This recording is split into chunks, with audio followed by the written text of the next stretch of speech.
Well, I did say I was going to change the backdrop. Let me see if I can back this one. I can't really back it off, but you can see how big this poster is here. If I back it up like that. There we go, the Dirty Seven. Big full wall poster here, and let me turn your attention over to here. My 16 millimeter projector, which I'm just looking at one last film before I call it a day. And well, calling it a day, I guess I'd have to explain this situation a little bit better, so let me position the fucking camera and get over here. Stepping over sleeping dogs or dogs that just don't want to fucking move or whatever, but anyway. I had said in one of my last broadcasts that I would be no longer putting out any more DVDs. This was a decision reached with Alternative Cinema After Hours Cinema because the last release I did really didn't do anything. And it's a shame, but I have no regrets. It's been over 15 years I've been doing this, over 30 releases.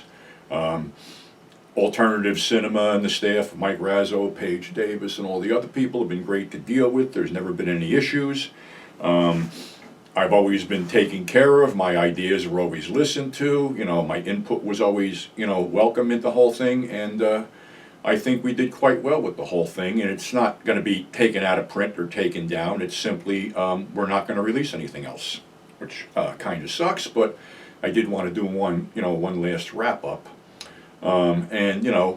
Other companies had tried to lure me away, and their whole deal was, I said, all right, well, what are you going to give me? And it's like, well, okay, you supply the footage, do the on-camera, and write the liner notes, and we'll give you a nice shiny DVD of your stuff. I'm not a fucking mark, okay? That may work for the fanboys, but it don't work for me because I consider this a business, and it always was a business. So I was never going to walk away from alternative cinema anyway. I just wanted to hear the stupid offers that I would get, and then when the offers weren't accepted, they would do something like put out 42nd Street Peeps just to fuck me or something like that. But hey, that's the way it is. You're not going to take away the originality I threw into this stuff, and that's that. As far as anything down the road, yeah, I'm in talks with somebody. And it's been okayed, there's no conflict of interest. There's certain things that I wanted to do that were like a little bit pushing the envelope, and we couldn't do it. But I was approached for a project, and my footage, whatever was left of my footage in New Jersey, was brought up here and is being gone over. And yeah, something may happen, but I'm not going to let the cat out of the bag, because when it happens, it's going to blow everybody's mind. So let's go back to the Dirty Seven in this poster, because this movie is pretty filthy as far as just about everything. It stars Lara Gemser and her husband Gabriel Tinte, who basically, they became almost the Italian or Euro equivalent of Charles Bronson and Jill Ireland, because they were married and they co-starred in a lot of stuff. Not only this film, The Dirty Seven, aka Emmanuelle, Queen of the Desert, but also Emmanuelle and the Last Cannibals, and Women's Prison Massacre, and a few others. So yeah, they were a great couple. And this whole thing starts with a bunch of sleazy mercenaries who are double-crossed and left on the lam. And they basically come to a farmhouse, and it's an old man living there with his granddaughter. And they basically, in a really vicious scene, that's hard to watch, they basically rape the girl, kill the grandfather, and throw the girl out of a second-floor window to her death.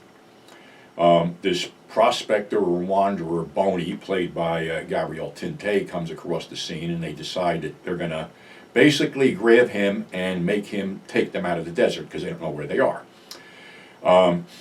There's a lot of, really foul, disgusting sexual language put in there, which seems to be put in it with the dubbing, and I recognize some of the voices of the usual dubbers. These mercenaries are walking along when one of them decides to walk point and sees a woman washing herself in the creek, or actually washing her beaver in the creek, because that's the shot you get. I don't pull no punches. So, for whatever reason, this woman, Sheila, lures this guy to his death. And then she is basically caught by the other mercenaries, which there's like 3 left. I don't know where the 7 came in from, and Boney.